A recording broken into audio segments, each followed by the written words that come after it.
All right, well, Ohio Governor Mike DeWine is facing some heat from his residents. We're barely 1 month removed from DeWine claiming that his state would be one of the most restrictive in the nation for adults seeking gender-affirming care, which means not affirming.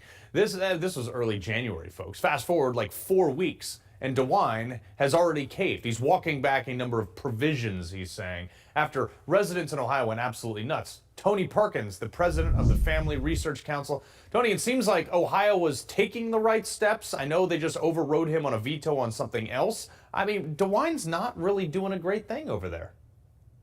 Well, I think Governor DeWine is finding out an inconvenient truth that you cannot placate those who deny the truth. I mean, a lie is never satisfied. And this is what they're going to keep coming back to him and back to him now that he has capitulated and waved the white flag. It'll never be enough. Right. Well, and let's cover something that's a little bit more controversial, and this is the abortion aspect. Okay, that was a ballot initiative, and choosing whether or not it's a right of Ohioans, I think that's Ohioans, to be able to have access to abortion. Now, it overwhelmingly won on the ballot. Republicans have been reflexively against it, but at the same time, the majority of the younger voters especially are moving towards a hybrid pro-choice in the early phases of pregnancy. How are Republicans over there, including Mike DeWine and Republicans in that state, coping with this whole thing? Well, the governor actually was right on that issue in advance. The state is a very pro-life state. I think there was a lot, when you look at that debate that took place, there was a lot of money that came in from out of the state and a lot of deception that was put forward, confusing a lot of the voters on that. But on this issue where it was actually surprising on this issue of the SAFE Act, which 23 states, and this is what we were talking about, the transgender issue, 23 states have actually passed these laws. Five governors, including DeWine, vetoed them, but they've all been overridden.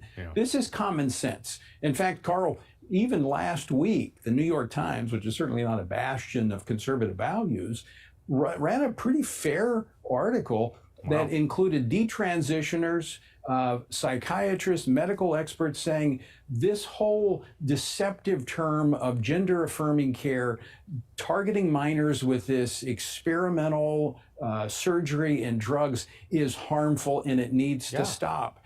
And so we thought maybe the governor was going to move in that direction, trying to make up for his being slapped with an override of his veto. But this apparently says he hadn't learned his lesson about that group. Yeah, I'm curious. Obviously this one had more to do with adults, but at the same time, it's like, this is a mental disability. If you think you're something like, I can't walk into the bank and say, give me $1 million, I identify as a millionaire, they're going to laugh me out of the bank. I mean, the gender's the same reality.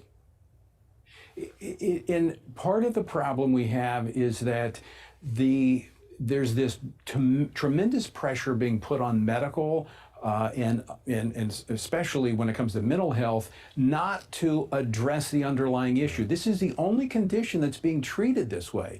And it's leading down a path of destruction and despair for a lot of people. And it's creating the very thing that they say they're attempting to avoid, and that is suicidal thoughts. And in fact, it's only making the situation worse. You have to deal with the underlying issue, and we need a fair discussion of these things. Well, that's the problem. And that's not happening because of the left and the way they're leaning in on this. Oh, you're 100% right. That's the problem, is we cannot have a fair discussion without being called an istophobic phobophobe, and they freak out with their purple hair. Tony Perkins, I appreciate you coming on, sir.